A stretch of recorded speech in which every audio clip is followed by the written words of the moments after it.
الحمدللہ رب العالمین والصلاة والسلام علی سید الانبیاء والمرسلین اما بعد فاعوذ باللہ السمیع العلیم من الشیطان الرجیم بسم اللہ الرحمن الرحیم۔ رمضان فہمی کورس میں آج کی گفتگو کا عنوان رمضان المبارک میں سحری و افطاری کی فضیلت ہے۔ رمضان المبارک میں روزہ ایک طرح سے نفس کی ٹریننگ ہے۔ روزہ نفس کو اللہ کی اطاعت کا پابند کرتا ہے۔ بندہ مومن اللہ کے حکم سے ایک خاص وقت میں کھانے پینے اور اپنی خواہشات سے رک جاتا ہے۔ رمضان المبارک میں سحری و افطاری جیسی نعمتیں عطا کی گئیں جن میں اللہ تعالیٰ نے بہت سے فیوز و برکات رکھ دی۔ نبی کریم صلی اللہ علیہ وسلم بڑے اہتمام کے ساتھ روزے کا آغاز سحری سے کیا کرتے تھے اور دوسروں کو بھی سحری کی کھانے کی تاکید فرماتے۔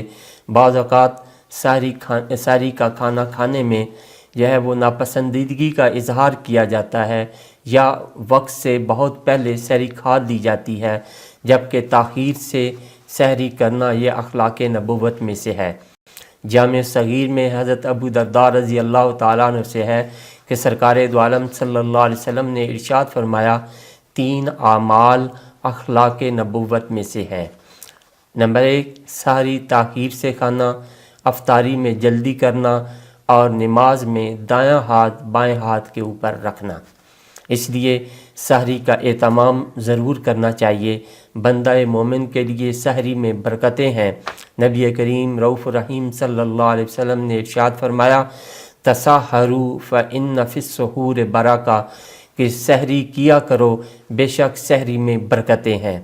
حضرت ابو سعید خدری رضی اللہ تعالیٰ عنہ سے روایت ہے کہ نبی کریم رؤوف الرحیم صلی اللہ علیہ وسلم نے ارشاد فرمایا، فإن اللہ وملائکتہ یصلون علی المتسحرین، کہ اللہ تعالیٰ اور اس کے فرشتے سحری کھانے والوں کے لیے رحمت نازل کرتے ہیں۔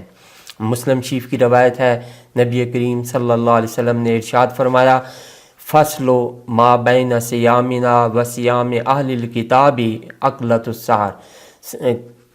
سرکار دو عالم صلی اللہ علیہ وسلم نے ارشاد فرمایا کہ ہمارے اور اہل کتاب کے روزوں میں سحری کھانے کا فرق ہے۔ اسی طرح حضرت عرباض بن ساریہ رضی اللہ تعالیٰ عنہ نبی کریم صلی اللہ علیہ وسلم کو یہ فرماتے ہوئے سنا، وَهُوَ يَدْعُو إِلَى السُّحُورِ فِي شَهْرِ رَمَضَانَ فَقَالَ هَلُمُّوا إِلَى الْغَدَاءِ الْمُبَارَكِ۔ آپ صلی اللہ علیہ وسلم رمضان المبارک میں سحری کے لیے بلایا کرتے اور ارشاد فرماتے، صبح کے کھانے کے لیے آؤ، اس میں برکت ہے۔ روزے میں سحر کو بلا شبہ اہم مقام حاصل ہے۔ روحانی فیوز و برکات کے علاوہ سحری دن میں روزے کی تقویت کا باعث بنتی ہے۔ اس کی وجہ سے روزے میں کام کی زیادہ رغبت پیدا ہوتی ہے۔ اور پھر سحری کا تعلق رات کو جاگنے کے ساتھ بھی ہے، کیونکہ یہ وقت ذکر اور دعا کا ہوتا ہے جس میں اللہ تعالیٰ کی رحمتوں کا نزول ہوتا ہے اور دعا اور استغفار کی قبولیت کا وقت ہوتا ہے۔ سحری کی طرح رمضان المبارک میں افطاری کرنے کی بھی بہت فضیلت ہے۔ حضرت سہل بن سعد رضی اللہ تعالیٰ عنہ سے مروی ہے، نبی کریم رؤوف الرحیم صلی اللہ علیہ وسلم نے ارشاد فرمایا، لا یزال الناس بخیر ما عجل الفطرہ، میری امت کے لوگ بھلائی پر رہیں گے جب تک وہ افطاری میں جلدی کرتے رہیں گے۔ اور حدیث قدسی میں ہے، اللہ تعالیٰ ارشاد فرماتے ہیں، احب عبادی الی اعجلہم فطرا، میرے نزدیک میرے بندے مجھے بہت پیارے ہیں جو افطار میں جلدی کرتے ہیں۔ اس سے معلوم ہوا کہ رمضان المبارک میں بر وقت روزہ افطار کرنا نہ صرف بے شمار فضائل روحانی اور فیوز و برکات کا حامل ہے، بلکہ اس وقت کی فضیلت اس حدیث مبارکہ سے بھی ظاہر ہوتی ہے کہ نبی کریم صلی اللہ علیہ وسلم نے ارشاد فرمایا، افطار کے وقت روزہ دار کی دعا رد نہیں ہوتی۔ پھر اس بابرکت مہینے میں ہم سب کو یہ کوشش کرنی چاہیے کہ اللہ کے وہ بندے جو دسترخوانوں کو سجانا تو کجا دو وقت کی روٹی کے لیے بھی کچھ نہیں پاتے، ان کی بھی ہمیں مدد کرنی چاہیے تاکہ ہمارا آخرت کا دسترخوان بھی سج جائے۔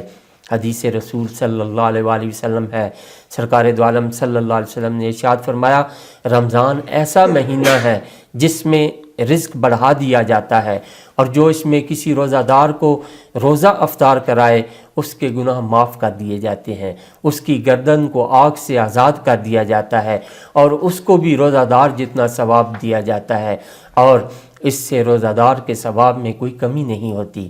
صحابہ کرام رضوان اللہ علیہم نے عرض کی، یا رسول اللہ صلی اللہ علیہ وآلہ وسلم، ہم میں سے ہر کوئی یہ استطاعت نہیں رکھتا کہ وہ کسی روزہ دار کا روزہ کھلوائے، تو آپ صلی اللہ علیہ وآلہ وسلم نے ارشاد فرمایا، یہ اجر اسے بھی حاصل ہوتا ہے جو کسی روزہ دار کو ایک دودھ گھونٹ کے، ایک کھجور یا ایک گھونٹ پانی سے روزہ افطار کرتا ہے، اس کو بھی جو ہے وہ یہ اجر عطا کیا جاتا ہے۔